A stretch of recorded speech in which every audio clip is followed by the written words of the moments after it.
Venezuela کے گرفتار صدر اور اہلیہ نے امریکی الزامات رد کر دیے۔ نکولس مادورو اور سلیکا کو نیو یارک کی عدالت میں صحت جرم سے انہوں نے انکار کر دیا ہے، جبکہ فرد جرم میں ٹیررزم سازش، کوکین سمگلنگ، مشین گنز اور تباہ کن ہتھیار رکھنے کے الزامات لگائے گئے ہیں۔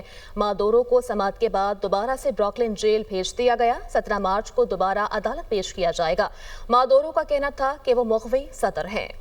وینزویلا کے گرفتار صدر نکولس مادورو کو حراستی مرکز سے سخت سیکیورٹی حصار میں مینہٹن کی وفاقی عدالت میں پیش کیا گیا۔ مادورو اور ان کی اہلیہ سیلیا فلورس کو امریکی حکام کی طرف سے نارکو ٹیررزم سازش، کوکین سمگلنگ، مشین گنز اور تباہ کن ہتھیار رکھنے کے الزامات کا سامنا ہے۔ منشیات اور اسلحے سے متعلق الزامات کا سامنا کرنے والے نکولس مادورو نے نیو یارک میں عدالت میں پیشی کے دوران جج سے کہا کہ وہ اب بھی وینزویلا کے صدر ہیں اور یہاں جو بھی الزامات عائد کیے گئے ہیں وہ ان میں سے کسی کے بھی قصوروار نہیں۔ مادورو کو جیل یونیفارم پہنا کر عدالت لایا گیا۔ ان کے پیر بیڑیوں میں جکڑے ہوئے تھے۔ ان کی اہلیہ کو بھی جیل کا لباس پہنایا گیا۔ فرد جرم میں 4 الزامات درج تھے، جن میں منشیات، دہشت گردی کی سازش اور مشین گنز اور تباہ کن آلات کی ملکیت شامل ہیں۔ سماعت کے دوران عدالت کے باہر شہریوں نے احتجاج کیا۔